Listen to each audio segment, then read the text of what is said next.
আসসালামু আলাইকুম। নিবন্ধন প্রত্যাশী ভাই বোনেরা, আপনারা অনেকেই আমাকে নক দিয়েছেন কিভাবে নিবন্ধন পরীক্ষার ওএমআর পূরণ করতে হয়।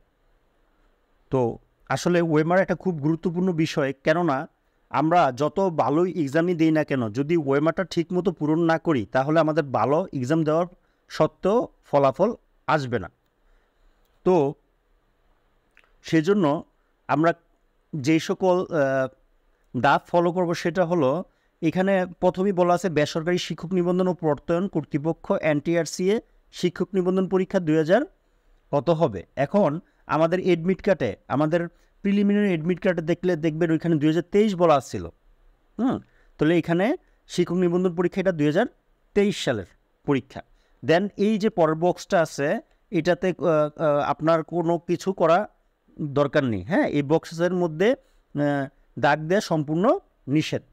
দেন আপনার বিষয় কোড, আমরা যেহেতু ইংরেজির স্টুডেন্ট, আমাদের বিষয় কোড হবে 302। যদি আপনি অন্য ডিপার্টমেন্টের হন তাহলে আপনার বিষয় কোডটা চেঞ্জ হবে।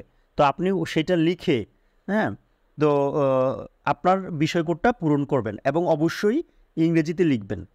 কারণ এখানে বলাই আছে, দিক নির্দেশনায় বলা আছে যে ফর্মটা আপনাকে ইংলিশে ক্যাপিটাল লেটারে পূরণ করতে হবে এবং ব্ল্যাক মানে কালো বল পয়েন্ট ইউজ করতে হবে এবং এটাকে বাজ করা যাবে না, এই ওএমআর শিটটাকে। অথবা এটার সাথে কোনো কিছু অ্যাটাচ করা যাবে না এবং ডার্কেন দ্য সার্কেলটাকে কালো করতে হবে প্রপারলি। তা বিষয় কোড পূরণ করার পরে সেট কোড, যদি প্রশ্নে সেট কোড দেওয়া থাকে সেটা আপনি পূরণ করবেন। দেন আপনার প্রার্থীর নামটা অবশ্যই ক্যাপিটাল লিটারে লিখবেন।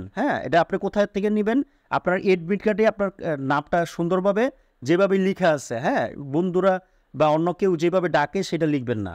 এখানে আইসা যে আপনার অ্যাপ্লিক্যান্ট মানে আপনি যেই অ্যাডমিট কার্ডটা পাইছেন সেইখানে আপনার একটা প্রার্থীর নাম দেওয়া আছে, ওইটা লিখবেন। রোল নম্বর ইংরেজিতে, এখানে বাংলায় লিখবেন না রোল নম্বরটা।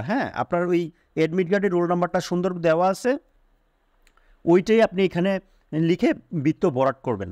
দেন প্রার্থীর স্বাক্ষর আপনি ওইখানে নতুনভাবে কোনো স্বাক্ষর ক্রিয়েট করবেন না। অ্যাডমিট কার্ডে আপনার স্বাক্ষর দেওয়া আছে, ওটা যদি বাংলায় হয়, পুরো নাম হয়, যেভাবে আছে ওইভাবেই লিখবেন। এটা চেঞ্জ করতে যাবেন না। পদের নাম, যেমন আমরা হলো স্কুলে হলে অ্যাসিস্ট্যান্ট টিচার ইংলিশ, ব্রেকেটে থাকে ইংলিশটা, আর লেকচারার ইংলিশ, এই পদের নামটা যেভাবে আছে এডমিট কার্ডে, দ্যাট মিনস আপনি সব কিছুতে আপনার এডমিট কার্ডটা ফলো করবেন। এডমিট কার্ডে যেভাবে বলা আছে, বিভাগের নাম ইংরেজিতে, আপনার যেই নিজ বিভাগ মানে যেই বিভাগ আপনার আপনি যেইখানে পরীক্ষা দিতেছেন সেটা আপনার নিজস্ব যে বিভাগটা সেটা আপনার পূরণ করবেন। তারপরে লিখবেন, ইংরেজিতে লিখে সেটা পূরণ করবেন। আর এই পাশের অংশে আপনার কোনো কাজ নেই, কারণ এগুলো এখানে ইনভিজিলেটরের স্বাক্ষর থাকবে। ইনভিজিলেটরের পূরণ করবেন এই প্রার্থীর রোল নম্বর, এগুলো ইনভিজিলেটর পূরণ করবেন। তো এই ছিল মোটামুটি ওএমআর বিষয়ক আলোচনা। সবার জন্য শুভকামনা। Thanks for watching.